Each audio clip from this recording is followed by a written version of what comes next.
Welcome to Sleep Better, a Beezy Beez podcast. I'm Margaret. Tonight we have a story about midlife women's sleep. What actually works. Get yourself settled in. Make sure you're warm. The lights can go a little lower if they aren't already. There's nothing else you need to do tonight.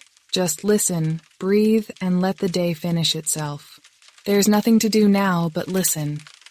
The rain has been falling for a long time, long before you lay down, long before the day went quiet. It's still falling.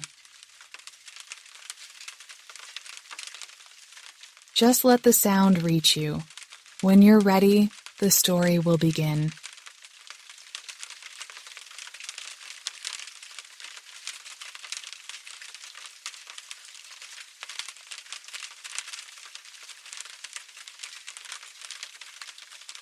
Catherine Chen had been keeping a list on her refrigerator for 11 weeks. The list was titled, Things I Have Tried, and by the second week of October, it had grown to 19 items, written in her small, precise handwriting on a sheet of yellow legal paper. Magnesium glycinate, 400 milliliters. Melatonin at various doses. She had crossed this out and written made things worse in the margin.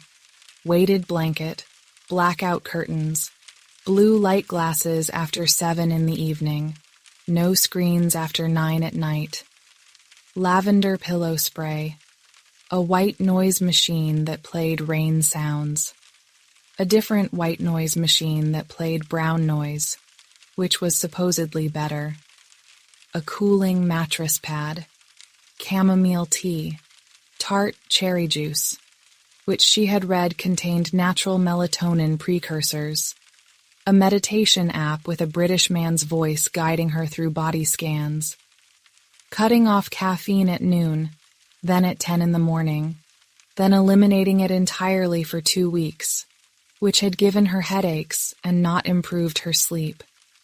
She was 54. She had slept well for most of her life, not perfectly, but well enough that she had never thought much about it. Then, somewhere around her 52nd birthday, that had changed. The perimenopause had arrived with hot flashes she could manage and night sweats she could tolerate, but it had also brought something else. A persistent, grinding difficulty falling asleep that none of her interventions could touch. The pattern was always the same. She would feel tired at 9 o'clock, genuinely tired. The kind of tired that in her 40s would have meant she was asleep by 10. She would do her wind-down activities, whatever the current intervention required, and get into bed feeling drowsy. And then, within 15 minutes of her head touching the pillow, she would be wide awake, alert. Her mind would begin its inventory of tomorrow's problems, or yesterday's mistakes, or the email she had forgotten to send. By 11, she would be frustrated. By midnight, she would be anxious about being frustrated. By 1, she would finally fall asleep out of sheer exhaustion, only to wake at 5:30 feeling like she had been hit by something heavy. The exhaustion was affecting her work. Catherine was a financial analyst for a regional hospital system, and her job required the kind of sustained concentration that she had once taken for granted. Now she found herself rereading the same spreadsheet columns 3 and 4 times, losing track of where she was in a calculation, making small errors that she caught only on review. Her supervisor had not said anything yet, but she had noticed him noticing. The quality of her attention had degraded, and she could feel it. Her husband Tom had stopped asking how she had slept. He had asked every morning for the first 2 months, and she had answered honestly, and the honesty had begun to feel like a small daily defeat. Now he just looked at her when she came downstairs, and she would shake her head slightly, and they would both move on. Something had calcified in that exchange. She missed being asked. On a Thursday in late October, Catherine attended her niece's piano recital. The recital was at 7 o'clock in a church hall across town, and because Tom was traveling for work, Catherine went alone. She had considered skipping it. She was exhausted, as she always was. But her sister had asked specifically if she would come, and Catherine had said yes. The recital ran long. She did not get home until nearly 9:30. She let herself in, fed the cat, and realized she was too tired to do any of her usual wind-down activities. The meditation app felt like too much effort. She skipped the chamomile tea. She washed her face, brushed her teeth, and got into bed at 9:45, still wearing the cardigan she had worn to the recital because she was too tired to change into proper pajamas. She was asleep before 10 o'clock. She slept through until 6:15 without waking once. When she opened her eyes that Friday morning, her first thought was that she had done something different. Her second thought was that she had no idea what it was. She lay in bed for several minutes, trying to reconstruct the previous evening. She had come home late. She had not done her usual routine. She had gone straight to bed. She had fallen asleep immediately. That was the discrepancy she could not explain. She had been trying for 11 weeks to optimize her sleep, adding interventions, refining her wind-down routine, doing more. And then, on the one night she had done less, done almost nothing. She had slept better than she had in months. It made no sense. Or it made a kind of sense she did not yet understand. Catherine began reading about sleep in a different way after that Friday morning. She had been reading about sleep supplements and sleep hygiene tips, the kind of advice that appeared in magazine articles and wellness blogs. Now she started reading about habits. The mechanism that governs habit formation was first articulated clearly in the 1990s by researchers at MIT, working in the laboratory of Ann Graybiel. Graybiel's team studied the basal ganglia, a region deep in the brain that had long been associated with movement, but turned out to play a crucial role in learning routines. In experiments with rats navigating mazes, Graybiel's team discovered that as a behavior became habitual, the brain's activity changed in a specific way. At first, when a rat was learning the maze, its brain was active throughout the entire process, at the start, during the navigation, and at the reward at the end. But once the behavior became automatic, the brain showed a different pattern. It spiked at the beginning of the routine and at the end, but went relatively quiet in the middle. What this meant, Graybiel explained in her published work, was that the brain had chunked the entire sequence into a single unit. The sequence began with a cue, a signal that told the brain to initiate the routine. Then came the routine itself, the series of behaviors that the brain could now execute without much conscious thought. And finally came the reward, which reinforced the loop and made it more likely to fire again the next time the cue appeared. This cue routine reward loop, as researchers came to call it, was the basic architecture of habit.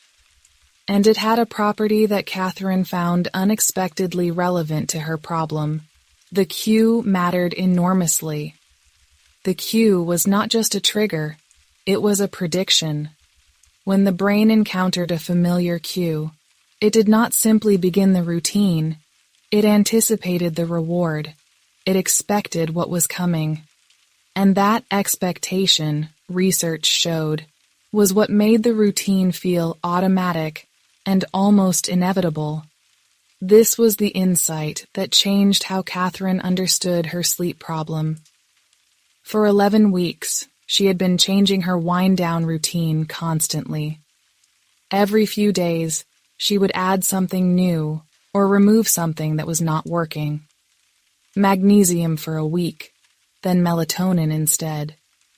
Meditation app for 4 days, then a different app with a different voice.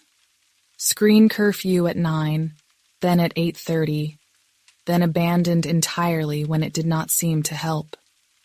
She had been treating her wind-down routine as a set of interventions to optimize, but the habit research suggested something different.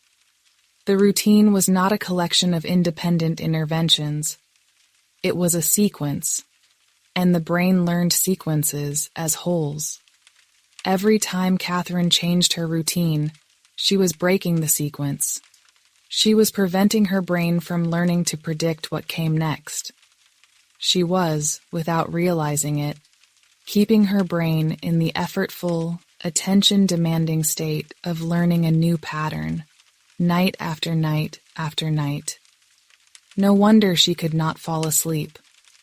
Her brain was never getting the chance to chunk the sequence. It was never learning to anticipate sleep at the end of a familiar chain of events. She had been trying to find the right intervention when what she actually needed was to stop changing anything at all. The same mechanism could work in the wrong direction. Catherine read about travelers who could not sleep in hotel rooms, not because the beds were uncomfortable or the rooms too bright, but because their brains had learned a different association. At home, they read in bed every night. Novels, work documents, news on a tablet. The bed had become a cue not for sleep, but for the mild alertness that reading requires. The brain had chunked a sequence that ended not with drowsiness, but with engaged attention. When these same people traveled and tried to simply sleep in an unfamiliar bed without their usual reading ritual, they lay awake. The cue was missing, or the cue was wrong, or the cue had been trained to predict the wrong outcome. The mechanism was neutral. It would learn whatever sequence it was given. The night of the piano recital, Catherine had been too tired to do her usual routine. But that was not quite right.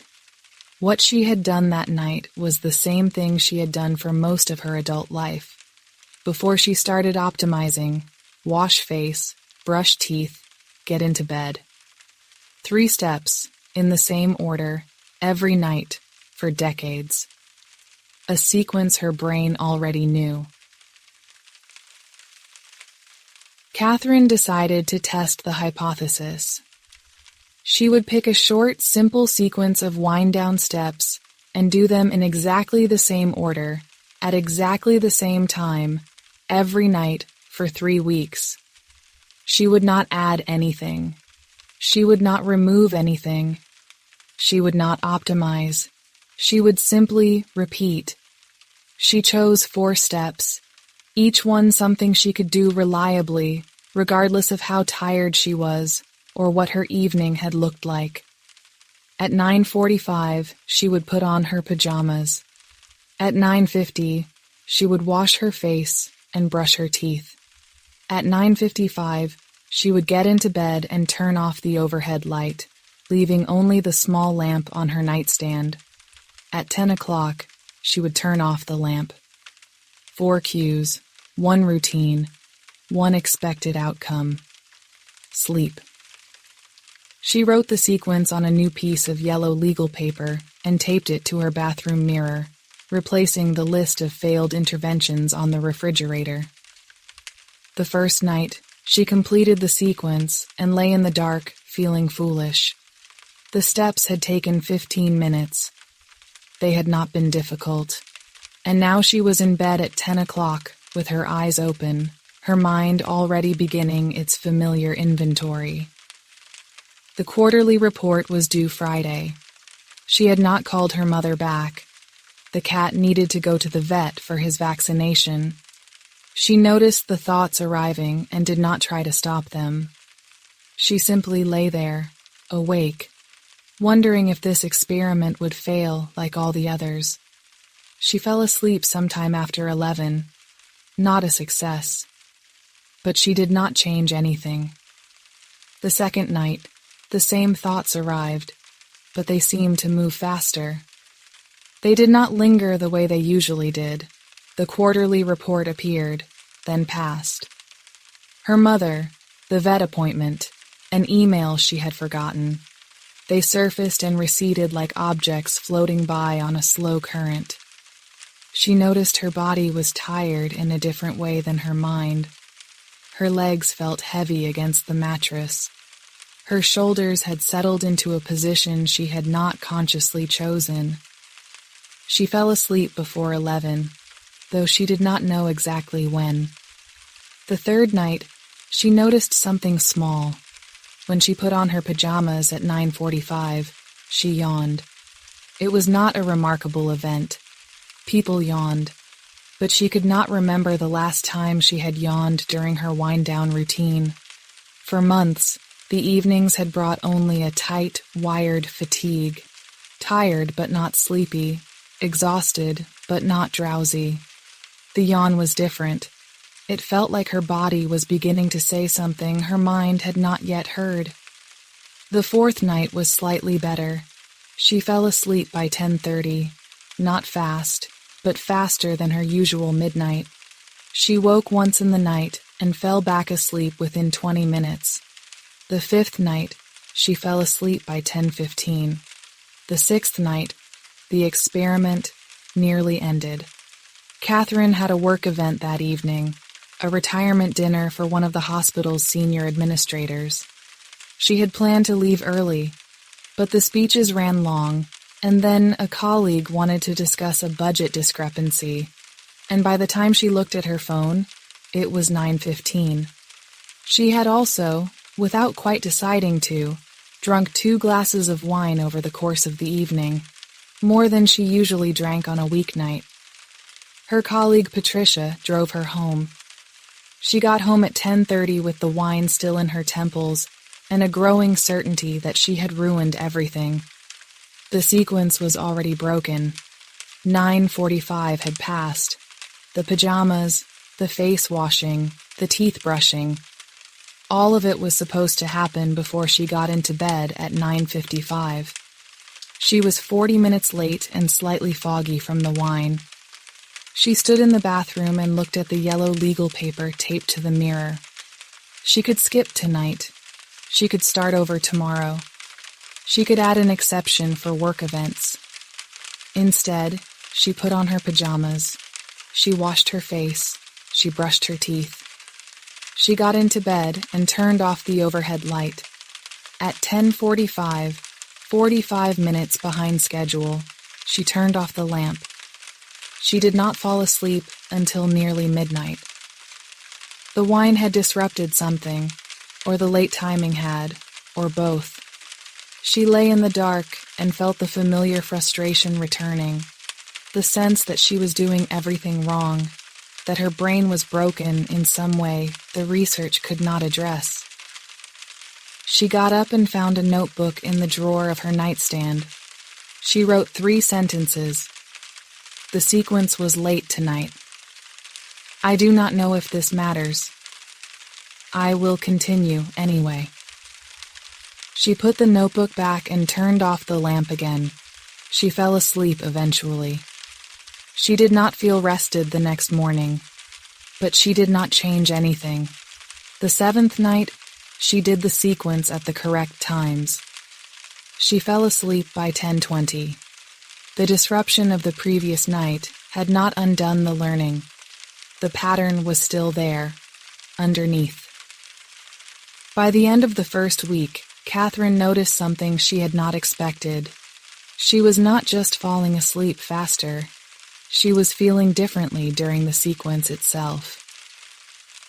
When she put on her pajamas at 9:45, she noticed a subtle downshift in her alertness. When she washed her face, her shoulders dropped slightly. By the time she turned off the lamp at 10, she felt not tired exactly, but ready. The sequence was beginning to feel like a slope. This, she realized, was what the researchers meant by anticipation. Her brain was learning the chain. It was starting to predict what came at the end. and that prediction was changing her physiological state even before she got into bed. She continued the experiment through the second week. On the 9th night, she noticed the shift happening earlier than before. At the moment she opened the drawer where her pajamas were folded. Her breathing changed. Something in her chest loosened. She had not done anything yet. She had only reached for the drawer, but her body was already beginning the descent. She thought about the Graybiel research, the rats in the maze, the way their brains had spiked at the beginning of a learned sequence and then gone quiet through the middle. The cue was doing the work now. The cue was telling her brain what to expect, and her brain was preparing accordingly. The drawer had become the cue. She fell asleep before 10:30 every night that week, but one. On that one night, she had a work deadline and had stayed at her desk until 9:20, which compressed the sequence. She was asleep by 11, later than the new normal, but still better than her previous baseline of midnight or beyond. In the third week, she began to trust it. The sequence was working not because any individual step was special, but because the steps were the same every night, in the same order, at the same times. Her brain had chunked them into a single unit. The cue, pajamas at 9:45, now triggered the entire routine automatically, including the expectation of sleep at the end. On a Tuesday evening in the third week, Catherine came downstairs after completing the sequence. She had forgotten her phone in the kitchen and needed to set her alarm. Tom was sitting at the table, finishing a crossword puzzle, and he looked up as she entered. He studied her face for a moment. "Something's different," he said. Catherine picked up her phone from the counter. "I think it might be working." Tom nodded slowly and returned to his puzzle. That was all. But something in his expression had shifted. A small relaxation around his eyes. A loosening of attention that suggested the question had finally received an answer worth hearing. Catherine went back upstairs. She had stopped trying to find the right intervention. She had started building a sequence her brain could learn. By November, Catherine had taken down the yellow legal paper from her bathroom mirror. She did not need it anymore. The sequence had become automatic, not in the sense that she did it without noticing, but in the sense that her body knew what came next without having to be told. The mechanism was simple, once she understood it. The brain learns to expect what follows a familiar cue. If the cue is always followed by the same routine, and the routine always ends with sleep, then the cue begins to trigger the physiological changes that precede sleep. The body relaxes, the alertness drops. The mind stops scanning for what to do next, because it already knows. But the cue only works if the sequence is stable. This was what Catherine had been getting wrong for 11 weeks. She had been searching for the intervention that would make her sleep, when what her brain actually needed was a fixed sequence it could learn to predict. The intervention did not matter. The sameness mattered. She still took magnesium sometimes when she remembered. She still drank chamomile tea on cold evenings because she liked the taste. But she no longer thought of these as sleep interventions. They were optional additions. The core was the sequence: pajamas, face, teeth, bed, lamp. 4 cues, every night, in the same order. The cue routine reward loop was not complicated. It was one of the simplest structures in the brain's repertoire for learning. But it required something that Catherine had not been giving it: repetition without variation. The brain could not learn a sequence that kept changing. The sequence is the intervention. The sameness is what teaches the brain to expect sleep. Catherine finishes brushing her teeth. She rinses the brush and sets it in the holder, the small click of porcelain against porcelain familiar now. She dries her hands on the towel, the cotton slightly rough against her palms. The hallway is quiet. Tom is already in bed, reading something on his tablet with the brightness turned low. She can see the pale glow from under the door.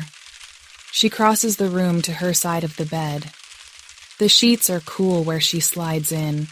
She pulls the duvet up to her shoulders. Tom sets down his tablet. He reaches over and squeezes her hand once, lightly, then turns away to his own pillow. Catherine looks at the ceiling for a moment. The rain has slowed further. She can hear the individual drops now, landing on the roof, on the window, on the garden below. She reaches over and turns off the lamp. The dark is complete. She closes her eyes. Her breathing slows. Her shoulders settle into the mattress. The sequence is finished. The rain continues, soft and far away, as sleep arrives. And Catherine drifts. The rain continues. The room is dark.